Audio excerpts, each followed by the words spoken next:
ওই মেয়েটাই মুসলমানে মাদ্রাসার পাশ দিয়ে যায়, যাওয়ার সময় দেখে হুজুরেরা পড়ায় মাদ্রাসার মধ্যে ছেলেমেয়েরা যত কাজ করবা সব কাজে শুরুতে বলবা বিসমিল্লাহির রহমানির রহিম। বিধর্মীর মাইয়া গামাগত কোনো সময় বিসমিল্লা কয় না, মুসলমানে কত সুন্দর বিসমিল্লা বলতে আসে। খানা খায় বিসমিল্লা, নাইতে যায় বিসমিল্লা, ঘুমাইতে যায় বিসমিল্লা, সব কাজের মধ্যে বিসমিল্লা বলে। আমিও নিয়াত করলাম আমি বিধর্মী থাকলে আমিও বিসমিল্লা বলবো। এখন মাইয়ারা ঘরের মধ্যে যাইয়া খানা খায় বিসমিল্লা, নাইতে যায় বিসমিল্লা, ঘুমাইতে যায় বিসমিল্লা। আর আব্বা আমার মাথায় চিন্তা হয়ে গেছে আমরা তো মুসলমান না, আমরা বেদুইন বিধর্মী, আমার মাইয়া মুসলমানের বিসমিল্লা বলে।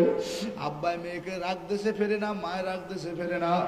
আব্বাই মেয়েকে চক্রান্ত করিয়া জঙ্গলার মধ্যে এখন মেয়ের গায়ের মধ্যে আগুন জ্বালায়। মাওলার দয়া জ্বলন্ত আগুন মেয়ে গেলে নিভে যায়, জ্বলে না। মেয়ের গায়ের মধ্যে ছুরি দ্বারা আঘাত করে, কই গলায় ছুরি দেয় কিন্তু কাটে না। আব্বাই চিন্তা করছে মেয়ের উপরে মানে আমার মাওলার দয়া শুরু হয়ে গেছে। এখন বাবা অনেক চিন্তা ভাবনা করিয়া এখন মেয়ের জন্য পরামর্শ করিয়া সাবুইয়ের কাছ থেকে সাবান নেয়া পাইলে বরিয়া সাপ রাখছে। সংক্রান্ত হইল যদি মেয়ে স্কুলে কোনে আসে, তার মায়েরে বলছে তুমি মেয়েকে বলবা তোমার আব্বাই তোমার জন্য মিষ্টি আনছে, যাও যাইয়ে দেখকে শূন্য খাও। আরে মেয়েরা স্কুলে কোনে আইসে মারে বলে মা কি খাবো, আর মায় বলে তোমার আব্বাই তোমার জন্য মিষ্টি আনছে, যাইয়ে খাও। আল্লাহ, এই মাইয়া যখন মিষ্টি খাওয়ার জন্য রওনা করবে তখন সবে কামড়াইয়া মারবে। বাবা মেয়েটা যখন পাতিলের দ্বারে যায়, মার মনটা তো ভাঙ্গা, মার দিলটা তো ভাঙ্গা। গ্রামে বলে ব্যাংকেরও বোনা স্যাঙ্গেরও বোনা, যার যার রক্ষে তার তার সোনা। একটা ছেলে কালা, সবাই কালা কয়, মায়রে সুমা কারবে বাবা তোর কেউ লাগবে না, আমি তোর আসি।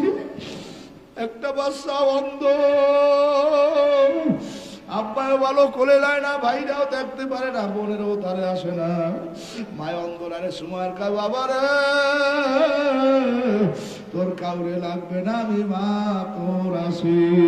কাবাল বোনা আজকে মায়ও তো কবরে, বাবাও তো কবরে, জোরের ভাইও তো কবরে, আদরের বোনও তো কবরে। আপনারও তো বয়স হয়ে গেছে। কয়েকদিন আগে খুলনা মা মিলে গেলাম, দুইটা ছেলে আমাকে খেদমত করে, এক ভাই খানা দেয়, আর এক ভাই পানি দেয়, আর এক ভাই বাতাস করে। হঠাৎ ছেলে দুটো আদো আকলাক দেখতে খুব ভালো লাগলো, দুজনের চোখের ধারে পানি টল টল করে। বড় ভাই ডাক দিয়ে বল হুজুর আমাকে তুই ভাইয়ের জন্য একটু দোয়া করি রে। কই তোমরা যে খেদমত করে এমনিতে তোমাদের দোয়া আসতে আসে, দোয়া চাওয়া লাগে না। তখন মাহফিল কমিটির সভাপতি বল হুজুর ওরা দোনো ভাই এতি।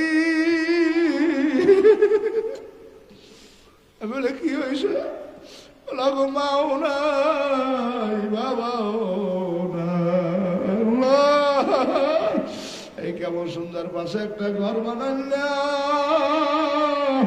ক্যান্সারে আব্বাই মারা গেছে, 1.5 বছর পর হার্টের রোগে মায়ও মারা গেছে।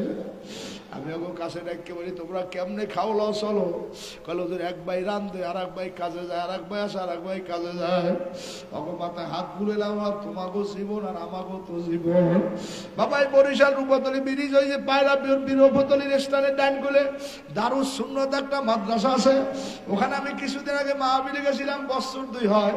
আর এই গ্রুপের মধ্যে ঢুকছে, আমাদের নাস্তা দিতে আসে। মহতামিশ একটা ছেলে নিয়ে আসছে, হুজুর আর মাথায় একটু ফু দিয়ে দেন, দোয়া করে।